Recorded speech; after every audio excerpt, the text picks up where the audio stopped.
चल गए। चलिए देखिए, आज हम क्या बताने वाले हैं, एक्टिविटी सीरीज। बैठिए, ठीक है। तो धातुओं की एक्टिविटी सीरीज, ठीक है। देखिए कुछ धातुएं हैं ना, अब धातुओं में कुछ धातुएं अधिक क्रियाशील हैं, ठीक है, अब कुछ धातुएं कम क्रियाशील हैं।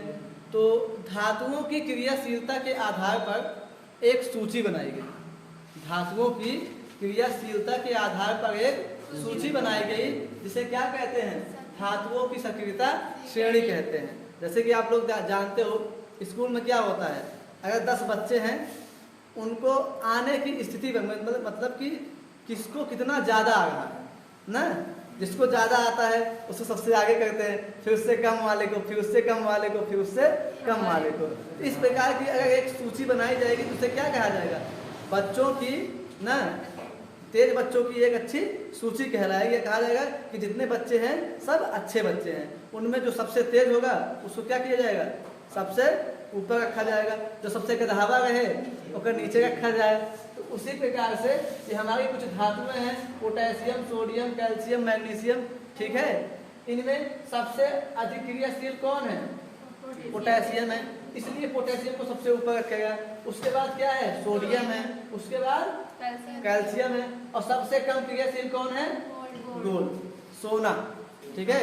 सोना क्या है, सबसे कम क्रियाशील धातु है, अर्थात ये किसी से कोई मतलब नहीं रखता है। आप लोग देखते हुए सोने के आभूषण पहनते हो नहीं पहनते, जल्दी खराब होता है, काहे नहीं खराब होता है, जब वो किसी से क्रिया ही नहीं करेगा तो खराब कैसे होगा, है कि नहीं है, बात समझ आई। लेकिन चांदी भी जस्ट उसी के ऊपर है, अर्थात चांदी भी जल्दी खराब नहीं होता है। एक लोहा रख दीजिए, एक सोना रख दीजिए, लोहे में जल्दी जंग लग जाएगा, लोहा जल्दी खराब हो जाएगा, लेकिन चांदी और सोना जल्दी खराब नहीं होता है, ठीक है। अर्थात यहाँ पे हम लोग ये सीखे, किसी से क्रिया ना करना भी एक अमूल्य वस्तु है। देखिए ये लोग बहुत तेज हैं, इनकी कोई वैल्यू नहीं है, पोटेशियम तेज है ना क्रियाशीलता के आधार पर, लेकिन इसकी कोई वैल्यू नहीं है, और एक गधार लोग बहुत बड़ी वैल्यू है। सबसे ज्यादा कीमत किसकी है, सोने की, ठीक है, बात समझे। तो धातुओं की सक्रियता श्रेणी क्या है, धातुओं की क्रियाशीलता के आधार पर न एक सूची बनाई गई, जिसे क्या कहते हैं, धातुओं की सक्रियता श्रेणी कहते हैं, ठीक है। इस श्रेणी के मुख्य लक्षण कुछ इस प्रकार से है ना, इस श्रेणी से हमें क्या क्या फायदे हो सकते हैं या इसका क्या क्या उपयोग हो सकता है, ठीक है। जैसे पहले कहा गया है कि सक्रियता श्रेणी के आधार पर हम यह बता सकते हैं कि किसी धातु की न किसी अम्ल, जल या धात्विक लवण से अक्रिया संभव है या नहीं। अर्थात इस श्रेणी के आधार पर हम बता सकते हैं कोई धातु है या वो किसी धातु से क्रिया करेगा कि नहीं करेगा, किसी जल से क्रिया करेगा कि नहीं करेगा, या फिर किसी धात्विक लवण से क्रिया करेगा कि नहीं करेगा, ठीक है। भाई सीधी सी बात है, देखिए यहाँ पे जो धातु ऊपर है वो अधिक क्रियाशील है, वो सबसे क्रिया करेंगे ना।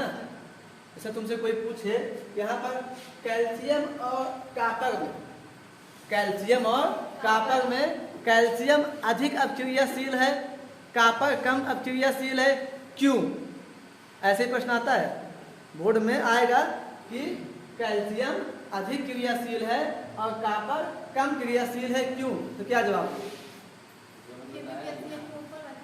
तो आप सीधे सीधे लिखेंगे क्योंकि धातुओं की सक्रियता श्रेणी में कैल्शियम जो है ना, कैल्शियम जो है कापर से ऊपर स्थित है ना, और जो भी तत्व ना आपकी सक्रियता श्रेणी में जो भी तत्व एक दूसरे के ऊपर होते हैं वे एक दूसरे से अधिक अक्रियाशील होते हैं, इसीलिए कैल्शियम जो है कापर से अधिक अक्रियाशील है, ठीक है। आगे देखते हैं, सक्रियता श्रेणी में हाइड्रोजन से ऊपर रखी धातुएं सक्रिय धातुएं कहलाती हैं। हाइड्रोजन कहाँ पर है, यहाँ पर है ना, हाइड्रोजन से ऊपर जितनी भी धातुएं रखी गई हैं ये सब सक्रिय धातुएं हैं, अर्थात ये सभी धातुएं सभी से क्रिया करती हैं, जबकि हाइड्रोजन से नीचे रखी धातु कापर हो गया, Hg हो गया ना, और Ag हो गया, ये सभी क्या है, कम क्रियाशील है। देखिए कापर भी बहुत महंगा मिलता है, इस समय कापर का भाव बहुत ज़्यादा बढ़ गया है कि नहीं है, क्यों? क्योंकि ये भी क्या है, तो किसी से क्रिया नहीं करेगी। जब किसी से क्रिया नहीं करेगी तो जल्दी खराब होने के चांस नहीं।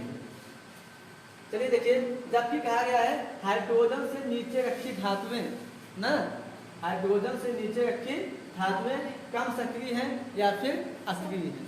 ठीक, आपसे ऐसे ही पेपर पूछेगा कि चांदी अक्रिय है क्यों, चांदी अक्रिय तत्व है क्यों, या चांदी धातु है ये किसी से अक्रिया नहीं करता है क्यों? तो सीधा जवाब होगा धातुओं की सक्रियता श्रेणी में, देखना, चूंकि धातुओं की सक्रियता श्रेणी में ना सिल्वर जो है हाइड्रोजन से नीचे रखा गया है, और हाइड्रोजन से नीचे रखी सभी धातुएं क्या होती हैं, कम अक्रियाशील होती हैं, इसीलिए सिल्वर क्या है, कम अक्रियाशील है या फिर अक्रिय।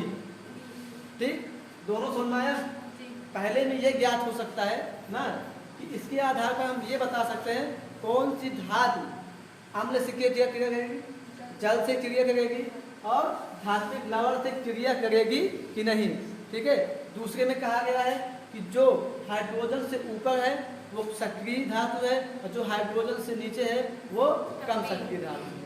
ठीक, आगे देखते हैं, हाइड्रोजन से ऊपर रखी, हाइड्रोजन से ऊपर रखी धातुएं अम्लों से क्रिया करके हाइड्रोजन विस्थापित करती हैं।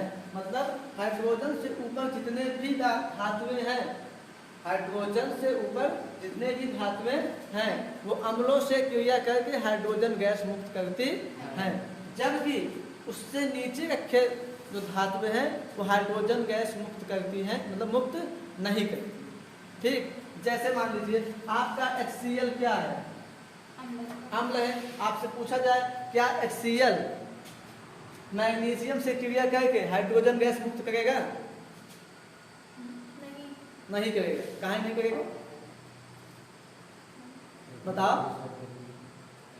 अभी हमने क्या बताया, हाइड्रोजन से ऊपर रखी धातुएं अम्लों से क्रिया करके हाइड्रोजन विस्थापित करती हैं। तो भाई मैग्नीशियम कहाँ है, हाइड्रोजन से ऊपर है ना, इसको पूरा रट्टा मान लो कौन किस पोजीशन पर है। ठीक है, तब तक ये आपको याद नहीं रहेगा तब तक ऐसे प्रश्नों का जवाब नहीं दे पाओगे। सीधी सी बात है, मैग्नीशियम HCl से क्रिया करके हाइड्रोजन गैस मुक्त करेगी। क्यों? क्योंकि धातुओं की सक्रियता श्रेणी में मैग्नीशियम हाइड्रोजन से ऊपर स्थित है और हाइड्रोजन से ऊपर स्थित सभी धातुएं अम्लों से क्रिया करके हाइड्रोजन गैस मुक्त करती है। अब जैसे HNO3 हो गया, ये भी क्या है, एक अम्ल है नहीं है। अब तुमसे कहा जाए क्या कॉपर HNO3 से क्रिया करके हाइड्रोजन गैस मुक्त करेगा? नहीं करेगा। क्यों? क्योंकि धातुओं की सक्रियता श्रेणी में जो कॉपर है वो हाइड्रोजन से नीचे है और जो हाइड्रोजन से नीचे तत्व है वो अम्लों से क्रिया करके हाइड्रोजन गैस मुक्त नहीं करते। नहीं समझ में? चलिए एक और बताइए, जैसे H2SO4 क्या है, अम्ल है, क्या H2SO4 की क्रिया एल्युमिनियम से कराएंगे तो हाइड्रोजन गैस निकलेगी? निकलेगी। क्यों निकलेगी? क्योंकि वो हाइड्रोजन से ऊपर है। कोई दिक्कत? तो तीसरा समझ में आया, हाइड्रोजन से ऊपर रखी सभी धातुएं ना अम्लों से क्रिया करके हाइड्रोजन गैस मुक्त करती है। आगे चले, मगर अगला पॉइंट है, सक्रियता श्रेणी में कोई भी धातु अपने नीचे रखी धातु को उसके जलीय विलयन से विस्थापित कर देता।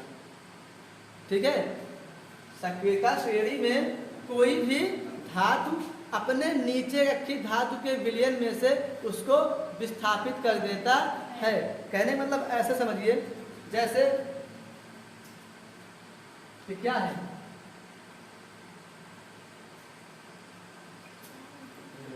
CuSO4 कॉपर सल्फेट है ना, क्या है, कॉपर सल्फेट। ये कॉपर सल्फेट का विलयन है, क्या है, कॉपर सल्फेट का विलयन है। और कॉपर के ऊपर क्या है, हाइड्रोजन है, Pb है ना, या Fe है, कुछ भी इनमें से हो सकता है। तो आपसे पेपर में ऐसे ही पूछता है बोर्ड में कि क्या, मान लीजिए एल्युमिनियम की एग्जांपल ले ले, क्या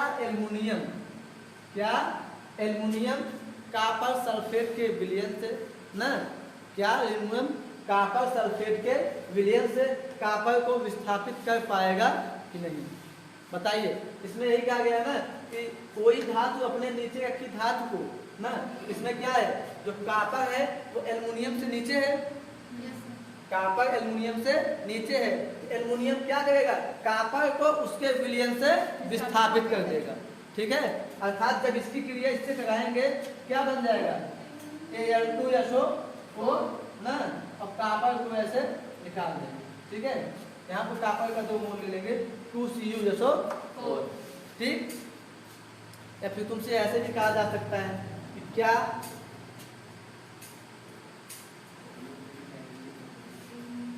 CuSO4 प्लस Au ना गिव्स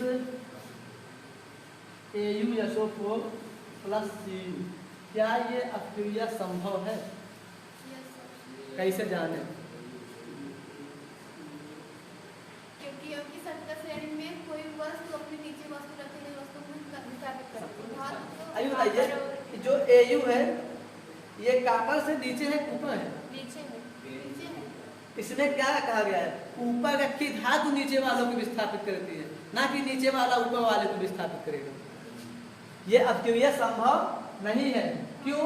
क्योंकि धातुओं की सक्रियता श्रेणी में कॉपर ऊपर है और गोल्ड नीचे है, और हमेशा जो ऊपर रखी धातु है वो नीचे वाले रखी धातु को विस्थापित करता है, ना कि नीचे वाला ऊपर वाले को।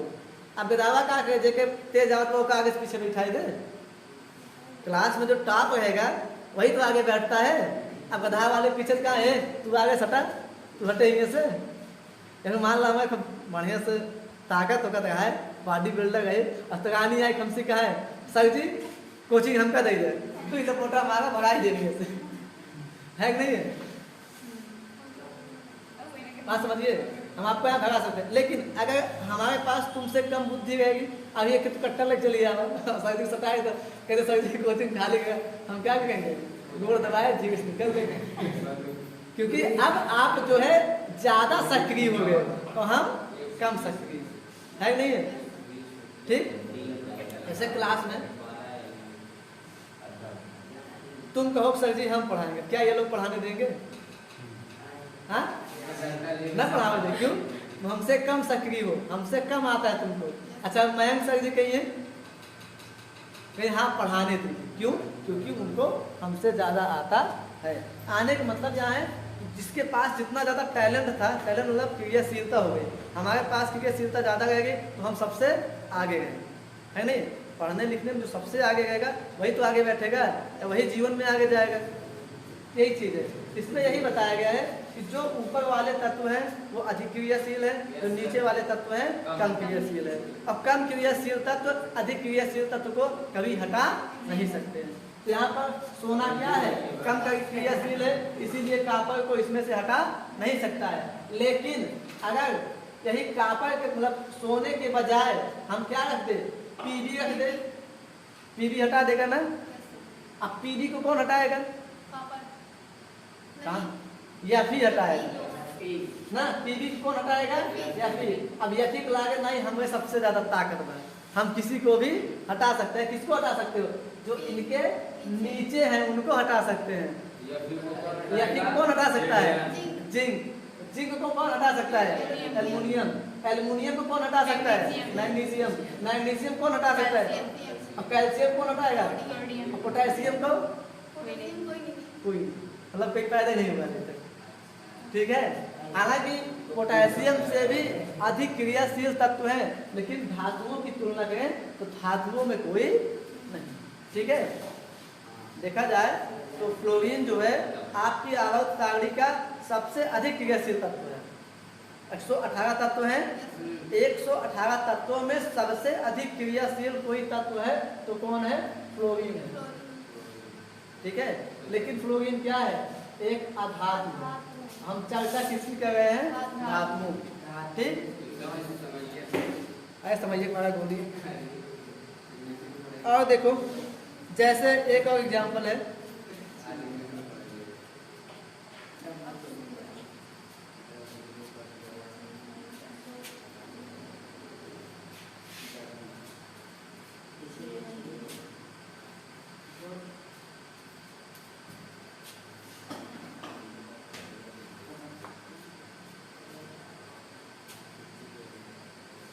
बताओ ये अक्रिया संभव है कि नहीं है? ये बात क्या है, संभव है कि नहीं? इसका ऐसे आपको समीकरण दे दिया जाएगा, पूछा जाएगा कि क्या ये अक्रिया संभव है कि नहीं है, तो क्यों है, नहीं है तो क्यों नहीं है। ये अगर दिमाग में याद रहेगा पूरा तो ही बता पाओगे, अगर ये दिमाग में नहीं याद है तो इसका जवाब नहीं मिल पाएगा। देखो जिंक है और सिल्वर है, जिंक कहाँ बैठा है, यहाँ बैठा है, सिल्वर कहाँ बैठा है, नीचे बैठा है। बताओ सबसे अधिक ताकतवर कौन है, जिंक। तो क्या जिंक को सिल्वर मार पाएगा, नहीं मार पाएगा, अर्थात ये अक्रिया संभव नहीं है। ठीक है, अही सिल्वर के बजाय पोटेशियम हो तो तब क्या हो जाता, संभव होगा। ठीक है, इसका रीजन क्या लिखोगे, चूंकि धातुओं की सक्रियता श्रेणी में ना, जो आपका क्या था, आप सिल्वर था, सिल्वर ना जिंक से नीचे है, और जो धातुएं ना, जो धातुएं जिंक या एक दूसरे से नीचे होती हैं, या फिर ऐसे लिख सकते हैं, चूंकि सिल्वर जिंक की तुलना में नीचे स्थित है और नीचे स्थित धातुएं ऊपर स्थित धातुओं को विस्थापित नहीं कर पाती हैं, इसीलिए यह अभिक्रिया संभव नहीं है। ठीक, बात समझे, आगे चलें। सक्रियता श्रेणी में, ठीक है, कोई धातु अपने नीचे रखी धातु, ये तो हो गया। ठीक, सक्रियता श्रेणी में कोई धातु अपने नीचे रखी धातुओं को विस्थापित कर देता है। कहने मतलब मैग्नीशियम जो है एल्युमिनियम कर देगा, कैल्शियम मैग्नीशियम को विस्थापित कर देगा ना, सोडियम कैल्शियम कर देगा, और सोडियम को पोटेशियम कर देगा। ठीक, अब बात करते हैं कम सक्रिय धातु अपने से अधिक सक्रिय धातु को उसके विलयन से विस्थापित नहीं कर सकते हैं। क्या हाइड्रोजन पीली को हटा सकता है, नहीं। क्या कॉपर Fe को हटा सकता है, नहीं। क्या मरकरी जिंक को हटा सकता है, नहीं। क्यों, क्योंकि ये धातुएं उनसे नीचे स्थित है, और नीचे स्थित होने का मतलब वो उससे क्या है, कम क्रियाशील है। बात समझे। लास्ट में क्या है, सक्रियता श्रेणी में धातुओं की O2 मतलब ऑक्सीजन, H2O मतलब जल, तन अम्लों से क्रिया की दर ऊपर से नीचे आने पर घटती है। मतलब जब हम ऊपर से नीचे आएंगे, ये सभी धातुएं क्या करती हैं, O2 मतलब ऑक्सीजन से ना, H2O मतलब जल से ना, अम्लों से क्रिया की दर क्या होती है, घटती है। घटने का मतलब कॉपर इससे बहुत, सॉरी पोटेशियम है, पोटेशियम ऑक्सीजन से बहुत तेज रिएक्शन करेगा, सबसे हाई रिएक्टिविटी इसी की होगी। ठीक है, लेकिन जो सोडियम होगा इसकी तुलना में धीमा करेगा। ठीक है, कॉपर जो है इसकी तुलना में और धीमा करेगा।